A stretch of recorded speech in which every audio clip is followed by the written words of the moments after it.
பரிசுத்த வேதாகமம் பழைய ஏற்பாடு எசேக்கியேல் தீர்க்க தரிசன புஸ்தகம் 23ஆம் அதிகாரம். கர்த்தருடைய வார்த்தை எனக்கு உண்டாகி, அவர் மனுபுத்திரனே, ஒரே தாயின் குமார்த்திகளாகிய 2 ஸ்திரீகள் இருந்தார்கள். அவர்கள் எகிப்திலே வேசித்தனம் பண்ணினார்கள். தங்கள் இளம் பிரயாயத்திலே வேசித்தனம் பண்ணினார்கள். அங்கே அவர்களுடைய ஸ்தனங்கள் அமுக்கப்பட்டு அவர்களுடைய கன்னிமையின் கொங்கைகள் தொடப்பட்டது.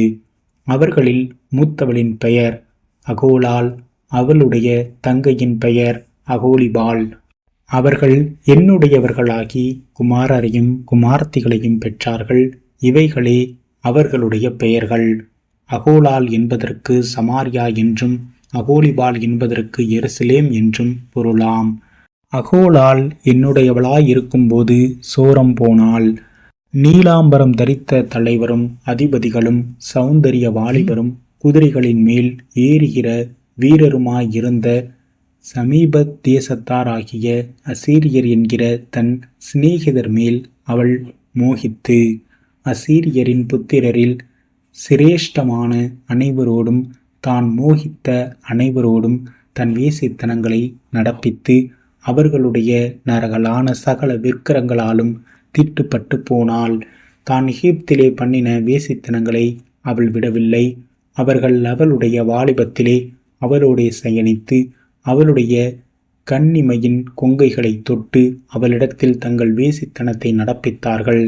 ஆகையால் அவளுடைய சிநேகிதரின் கையிலே, அவள் மோகித்திருந்த அசரிய புத்திரரின் கையிலே நான் அவளை ஒப்புக் கொடுத்தேன். அவர்கள் அவளை நிர்வாணமாக்கினார்கள். அவளுடைய குமாரரையும் அவளுடைய குமார்த்திகளையும் சிறைப்பிடித்து அவளையோ பட்டயத்தினால் கொன்று போட்டார்கள். அப்படியே அவளிடத்தில் ஆக்கினைகள் செய்யப்பட்டபடியினால் ஸ்திரீகளுக்குள் அவகீர்த்தி உள்ளவளானாள். அவளுடைய தங்கையாகிய அகோலிபாள் இதை கண்டும் தன் மோக விகாரத்தில் அவளை பார்க்கிலும் கெட்டவளானாள். தன் சகோதரியின் வேசித்தனங்களிலும் தன் வேசித்தனங்கள் அதிகமாயிற்று. மகா அலங்கார உடுப்புள்ள தலைவரும் அதிபதிகளும் குதிரைகள் மேல் ஏறுகிற வீரரும் சௌந்தரியமுள்ள வாலிபருமான சமீப தேசத்தாராகிய அசிரிய புத்திரர் மேல் மோகம் கொண்டாள். அவளும் அசுத்தமானாள் என்றும் அவர்கள் இருவரும் ஒரே வழியில் போனார்கள் என்றும் கண்டேன். அவள் தன் வேசித்தனங்களில் அதிகரித்தாள். சுவரில் ஜாதிலிங்கத்தால் சித்திரம் தீர்த்து கல்தேயரின் புருஷ சொரூபங்களை கண்டாள். அவர்கள் எல்லாரும் தங்கள் ஜன்ம தேசமாகிய கல்தேயாவிலுள்ள பாபிலோன் புத்திரரின் சாயலாக தங்கள் அறைகளில் கச்சை கட்டினவர்களும் தங்கள் தலைகளில் சாயம் தீர்ந்த பெரிய பாகைகளை தரித்தவர்களும் பார்வைக்கு ராஜகுமாரர்களுமாக இருந்தார்கள். அவளுடைய கண்கள் அவர்களை பார்த்தவுடனே அவள் அவர்கள் மேல் மோகித்து கல்தேயாவுக்கு அவர்கள் அண்டையிலே ஸ்தானாபதிகளை அனுப்பினாள். அப்பொழுது பாபிலோன் புத்திரர் அவள் அண்டையிலே சிநேக சம்போகத்துக்கு வந்து தங்கள் வேசித்தனங்களால் அவளை தீட்டுப்படுத்தினார்கள். அவள் இவர்களால் தீட்டுப்பட்டு போன பின்பு அவள் மனது அவர்களை விட்டு பிரிந்தது. இவ்விதமாய் அவள் தன் வேசித்தனங்களை வெளிப்படுத்தி தன்னை நிர்வாணமாக்கின போது என் மனம் அவளுடைய சகோதரியை விட்டு பிரிந்தது போல அவளையும் விட்டு பிரிந்தது. அவள் எகிப்து தேசத்திலே வேசித்தனம் பண்ணின தன் வாலிபத்தின் நாட்களை நினைத்து தன் வேசித்தனங்களில் அதிகரித்து போனாள். கழுதை மாம்சமான மாம்சமும் குதிரை இந்திரமான இந்திரியமும் உள்ள அவர்களுக்கு அவள் வைப்பாட்டியாயிருக்கும்படி அவர்கள் மேல் மோகித்தாள். எகிப்தியரால் உன் கன்னிமையின் ஸ்தனங்களாகிய கொங்கைகள் தொடப்பட்ட காலத்தில் நீ உன் இளம் பிரயாயத்தில் செய்த முறைகேடுகளை நினைத்து வருகிறாய்.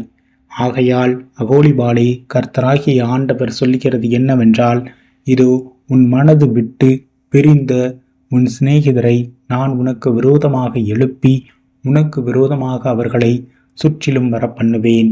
சௌந்தரியமுள்ள வாலிபரும் தலைவரும் அதிபதிகளும் குதிரைகள் மேல் ஏறுகிற வீரருமாகிய பேர் பெற்ற பிரபுக்களான பாபிலோன் புத்திரரையும் கல்தேயர் எல்லாரையும் பேகோடு சோவா கோவா என்கிற தேசங்களின் மனுஷரையும் அவர்களோடே கூட அசரிய புத்திரர் எல்லாரையும் வரப்பண்ணுவேன்.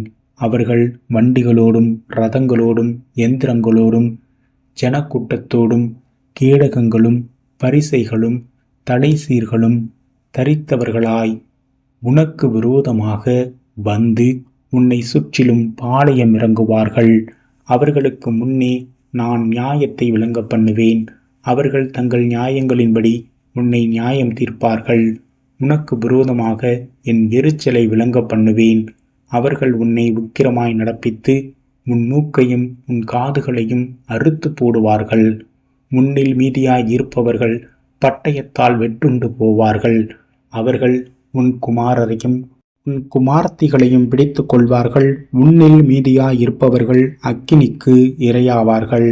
அவர்கள் உன் வஸ்திரங்களை உரிந்து உன் சிங்காரமான ஆபரணங்களை பற்றி கொள்வார்கள். இவ்விதமாய் உன் முறைகேட்டையும் நீ எகிப்து தேசத்தில் துவக்கின உன் வேசித்தனத்தையும் ஒளிய பண்ணுவேன். நீ இனி அவர்களை நோக்க உன் கண்களை ஏறெடுக்காமலும் எகிப்துவை நினையாமலும் இருப்பாய்.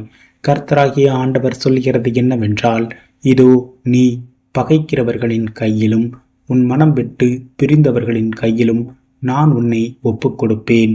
அவர்கள் உன்னை வெறுப்பாய் நடத்தி உன் பிரயாசத்தின் பலனையெல்லாம் எடுத்துக்கொண்டு உன்னை அம்மனமும் நிர்வாணமுமாக்கி விடுவார்கள்.